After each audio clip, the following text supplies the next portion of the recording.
Muling ipinagtanggol ni Pangulong Bongbong Marcos si Vice President Sara Duterte sa harap po ng mga batikos dahil sa pagtawan umano nito ng tawagin siyang bangag sa isang rally sa Davao. Habang dinipensa rin po ng Pangulo si First Lady Liza Araneta Marcos sa reaksyon naman ito. Kasabay nito, sinabi ni PBBM na wala siyang planong alisin sa gabinete bilang Education Secretary si Vice President Sara Duterte. Si Eden Santos sa balita. Tiniyak ni Pangulong Ferdinand Marcos Jr. na hindi maaapektuhan ang relasyon nila ni Vice President Sara Duterte. Yan ay matapos ihayag ni First Lady Liza Araneta Marcos na bad shot sa kanya si VP Sara dahil sa pagtawa nito ng tawagin na bangag si Pangulong Marcos sa isang rally sa Davao City. That's why sinasabi ko na sa inyo ngayon, si Bongbong Marcos bangag noon, ngayong presidente na bangag natin ang presidente.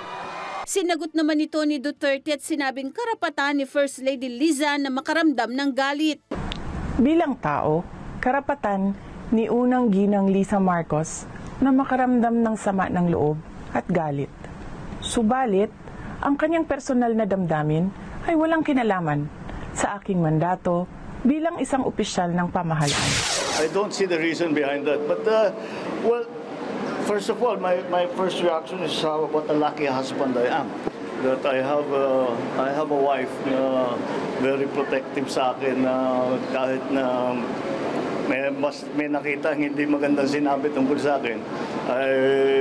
Talagang she gets very upset. I guess we cannot blame her. It will not affect our working relationship with the Vice President, Secretary of Education. I think that she also, as a wife, understands how the First Lady feels when you have to sit there and listen to these attacks that are being made against your husband.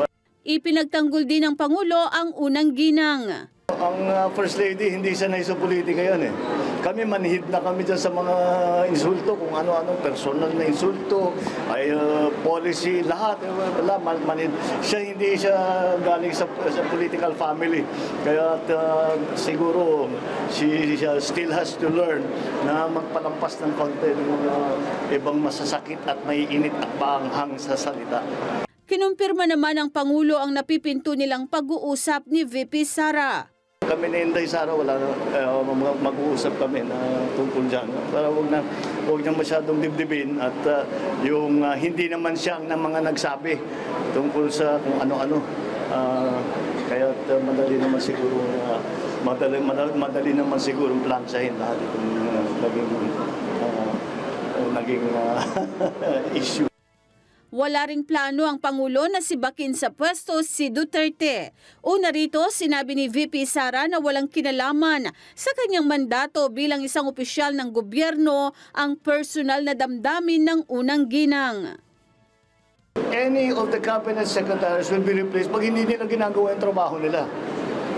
All the other things are not part of the discussion. Pag hindi na kaya, nagkasakit, sabihin mo di papalitan ka namin. O hindi talaga marunong, o korap, di ba? Tatanggalin ka talaga namin. Hindi naman ganun si Inday. Eden Santos para sa Mata ng Agila. Matatag, matapang, matapat. Maraming salamat sa inyo pong pagsubaybay sa Mata ng Agila Primetime. Para malaman ang matatag, matapang at matapat na mga balita, i-follow lamang at mag-subscribe sa @Net25 TV.